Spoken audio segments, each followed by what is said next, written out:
After 30 years, Oda just revealed the most powerful being in One Piece. The false god, the devil, the king of the empty throne, Nerona Satan Yahoo Imu. With this insane entrance, the power scaling in One Piece has shattered. Usopp dead, Sanji dead, Zoro dead. Imu's demonic power of Maki, the Abyss, his contracts, his multiple choices of weapons, and of course, the devil's very own fruit just changed everything. But to understand what Luffy is actually dealing with and why he finally needs to lock into the full power of Sun God Nika activating Gear 6, we first need to break down everything we know about Imu. And I have been extensively studying all the little clues Oda had left us, foreshadowing who this devil really is. In fact, everything I have learned was even confirmed by Imu himself. See, just look at our messages. Now you're probably thinking, how the heck did I manage to get into Imu's DMs? And no, even though I asked, Oda didn't drop it. But Polybuzz did. This AI model was fed everything we know about Imu, and now it's basically possessed. Listen, this wasn't just some basic NPC response. It started answering as Imu. Cryptic, secretive, like it knows things it shouldn't. I asked about the Void Century, the Will of D, even Joyboy, and the replies? Nah, some of this actually lands up a little too well. Try it out. Polybuzz has over 20 million characters, and you can literally create anyone. Luffy, Zoro, Nami, or even yourself. Download Polybuzz using our link in the description below and use our code on screen right now to unlock premium features, including a free trial. And if you get Imu to reveal something crazier, send it to me, because what I found will blow your minds. One Piece chapter 1181 pretty much confirmed my Imu D Judas theory, that he and Joyboy were buddies before the ultimate betrayal. We also learned that Imu's power of the Abyss allows him to access a pool of weapons of his choice, including the Black Blade Nemesis. But none of that answers the burning question, why is Imu weakened and in a rush to return to Marijoa? Why is his power called the Devil's Fruit? And what is the deal with all of these circuit-like tattoos? For some time, I have established that certain zones in the category of God Fruits have extremely strong personalities within them. Nika was able to evade the world government for over 800 years and eventually found a compatible host in Luffy. As Luffy journeys, his action and mindset aligns with Nika until he was able to partially manifest him in his Gear 5. However, the devil in Imu has been fully awakened for over 900 years. In effect, Imu is possessed, a human host acting as an agent for a primordial evil spirit. The fact that Imu refers to himself in third person as Mu, meaning void or dream, is a testament to this. The rider has completely taken over the horse. To understand the scale of this possession, we have to break down Imu's stages of devil contract. The names of each level represents how deep a person drowns within the sea. The further down, the less light from the sun can reach you. Yet it also embodies the sea itself, as I'll later explain why this devil's power is in fact an extension of its originator, the Mother Sea. Now, stage 1, the Shallow Covenant, symbolized by a simple circle and crossbone, is for Imu's devoted blades of God. It doesn't grant sublime power, but it acts as a leash. If you're near Imu, your will be stopped. You cannot disobey a direct order. Stage 2, the Depths Covenant. This adds horns to the symbol and is given to the God Knights. They gain instant recovery, functionally immortality, access to teleportation pentagrams, and a massive power boost. But the trade-off is absolute. If you refuse an order, Imu bends your mind until your personality snaps to serve him. Then there's stage 3, the Abyssal Covenant. At this level, Imu can enter the host directly and use them as a vessel for possession, which we saw with Saturn at God Valley and Gunko at elbaph. It's restricted to only 13 people, including the Godasei. This siphons Imu's own essence into the host, granting eternal youth. We know for a fact that this non-aging effect is not shared with the second stage, as Garling visibly aged after the events of God Valley. Meanwhile, Gunko and the Godaseis did not. And that's an important distinction to make. Immortality and eternal youth are not the same thing. The Abyssal Covenant seems seems to be the only stage that grants this unaging state, possibly because it's tied directly to Imu himself, and potentially stacked on top of the Ope Ope no Mi Eternal Youth surgery, which could have been done to Imu's original body 900 years ago. Now, this final covenant could also explain the abilities we saw the Gorosei use during Egghead. Things like complete mental communication, basically the voice of all things. Then we have killing through sheer intent or glance, and most importantly, their devil transformation. Yep, I'm suggesting that these forms aren't exactly devil fruits, rather devil minions from the abyss that Imu conjured up for his devoted soldiers. We have seen Imu bring a form of these devils in his Domi Reversi, where he forcibly takes lifespan from his target and then gives them a stronger demonic body. However, when Chopper nullified one of the demon giants, we saw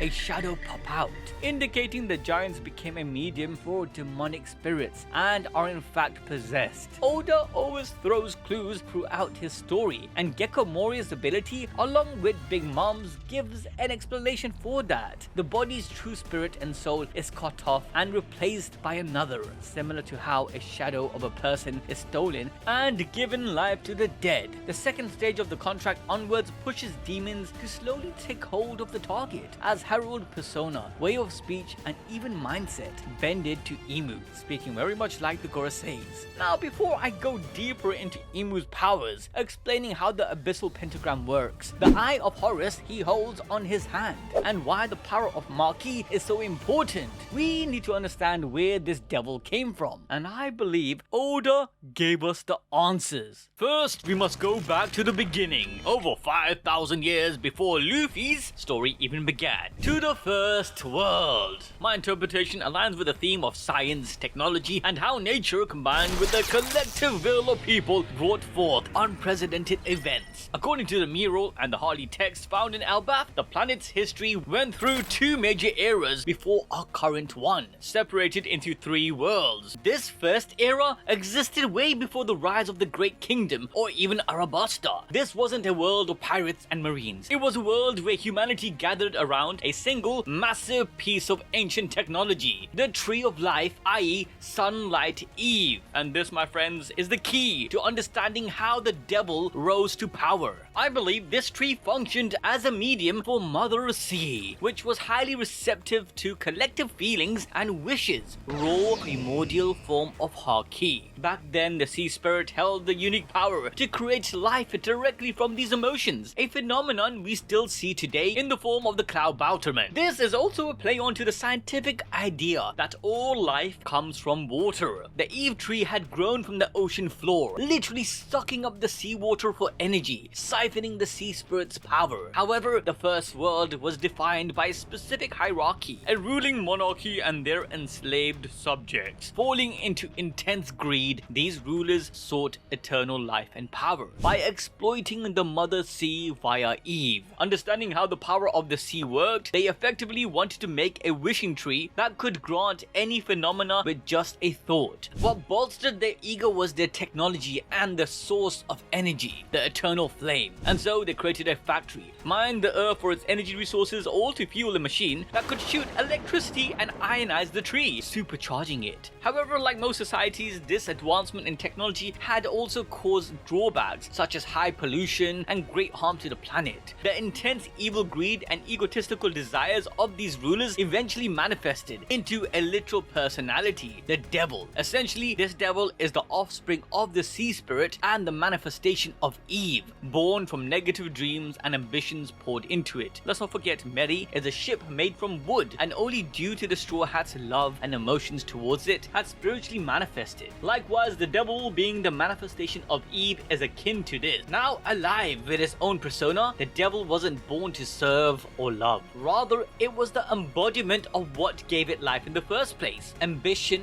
for power. In One Piece chapter 1181, Imu reinforces this, stating how humanity's desire for power leads to corruption, and then humans make a pact. a contract to achieve their goals. This in turn leads to domination. In the devil's eyes, this is a fair trade. It's granting happiness and its subjects with what they desire, in return for absolute dominion. So with its manifestation, it had guided the corrupt king even further. The devil wanted to take form to truly rule, and needed the tree to bring it to life. The mission to create the wishing tree was more important than ever. However, just as they were able to complete this goal, the earth had taken an incredible amount of abuse. Mining it non-stop caused it to revolt. This was in the form of the earth and ocean bed literally opening up and erupting. This process, known as seafloor spreading, happens when tectonic plates move apart, creating cracks or rifts in the ocean floor that allows magma from the earth's mantle to rise and fill the gap. However, due to the unnatural cause, what came out was unprecedented. Magma shot up from the belly of the earth, looking as if a giant fiery serpent was unleashed from the pits of hell. The overloading magma surrounded Sunlight Eve and spread it across the entire globe. Once the magma had dried, it had become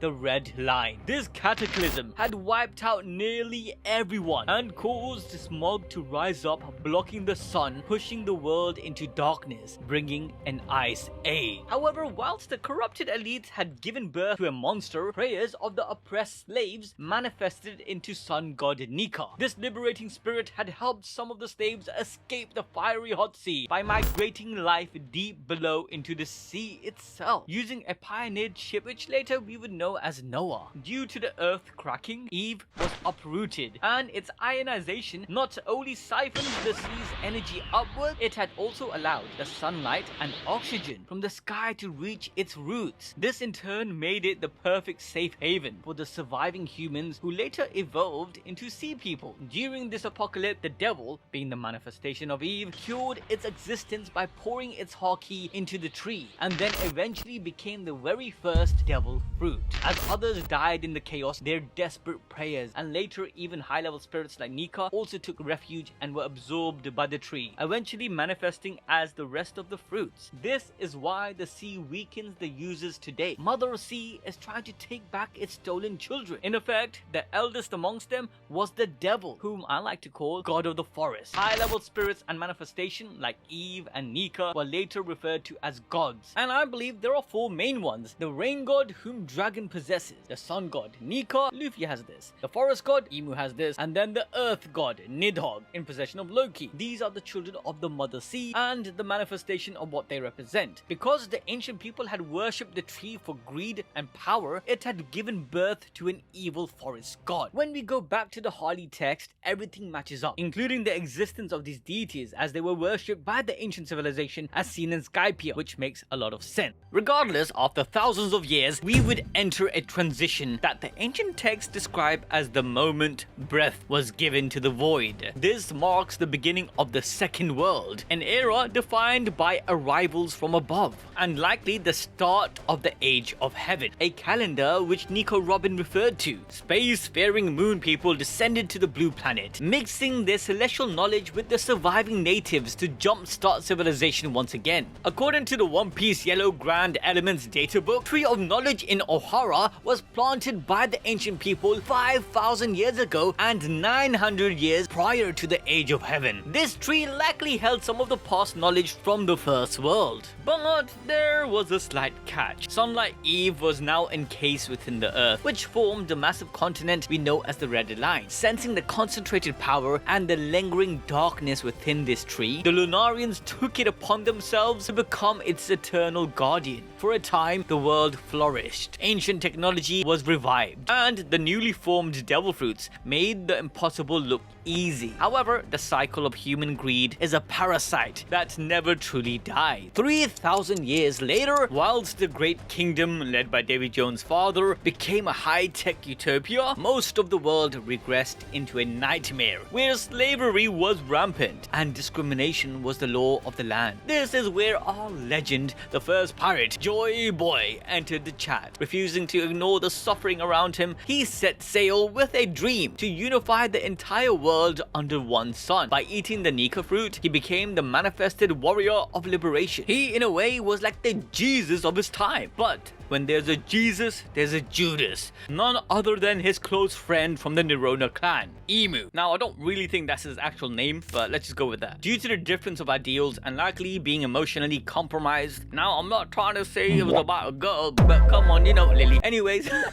regardless, he became the perfect target for the primordial darkness residing within the Eve tree. Hence, Emu was lured to the original devil fruit, the very first one formed during the apocalypse. The moment Emu took a bite, it was game over. Unlike the Nika fruit, which seeks compatibility with its host, the devil seeks total possession. Under the guise of a partnership, the devil tricked Emu, hijacking his body and twisting his ideals until he became a puppet for the devil itself. From that point onwards, Emu wasn't just a man with a different opinion. He was an instrument manipulated into planning the ultimate betrayal that would end the second world and establish the new world order we see today. Using their mutual friend Zunisha, Emu tricked it into gaining access to Uranus and then united 20 kingdoms, selling lies of joyboys and the ancient kingdom's threat. Then he declared war, ultimately winning. This video isn't a full breakdown on how to interpret the history of One Piece. I have a lot to say and it deserves a dedicated video. If you guys want me to go through an entire timeline and break it down, then make sure to hit the like button and let me know in the comment section below. But now, with that origin in mind, let's try to understand what his tattoo means, because after manifesting, the devil had to ensure his full control over his host. To do that, he needed to stay close to the Eve tree, where the devil is most powerful, and also far away from Mother Sea. So Satan Yahoo does what Satan Yahoo does. He ethnically cleansed the Lunarians, took over the Eve tree, and made their utopia Marijoa around it. Next was reinforcing the body, which had now become the perfect vessel. So he used his 4 subjects who had eaten the Ope to perform the eternal youth surgery. This would ensure his original host would live indefinitely. With the host longevity guaranteed, the devil proceeded to mark the body with ritualistic sigils, cementing this unholy union. Look closely at the white circular dots scattered around Emu's torso and limbs. These are inspired by animalist traditions of West Africa, but these such patterns functions as a spiritual beacon to invite ancient spirits or Iskoki into the body. For Emu, this spiritual takeover is visually broadcasted through his ringed eyes, which possesses a distinctive double-layered iris pattern. Just as we saw with Cavendish and Hakuba, these multiple irises indicate that the vessel is currently possessed by another soul. This possession is what makes his physical gaze so terrifying. Whilst his right eye is visible, it represents the spiritual blindness of the Dajjal or Antichrist, a figure of prophecy who tricks mankind whilst being blind in one eye. Emu's true vision and power are instead focused through the devil, with the Eye of Horus tattoo on the back of his right hand. This is inspired by the Egyptian gods, specifically Baal, Horus and Ra, where according to the Bible, during that time, both magic and human sacrifice was widely practiced. However, throughout history, a single eye like this always finds its way within society, even creeping its way into religion such as Christianity, which was a dominant power in the West. This was in the guise of pursuit of knowledge, with an eye representing wisdom, a treasure something even Adam was fooled into coveting by the devil himself. This eye is none other than the divine providence, leaving aside that it's the literal sigil for the corrupt secret societies that govern our world. This eye also represents a form of illumination as they present. However, a good way to understand it is that it's a lens to the unseen world, and so Emu uses it as an aperture for his power, deepening the connection to the devil himself. I also believe this eye connects him to the Ophanim behind his back, the many-eyed angelic real-type figure that we see in his awakened black cloud scarf.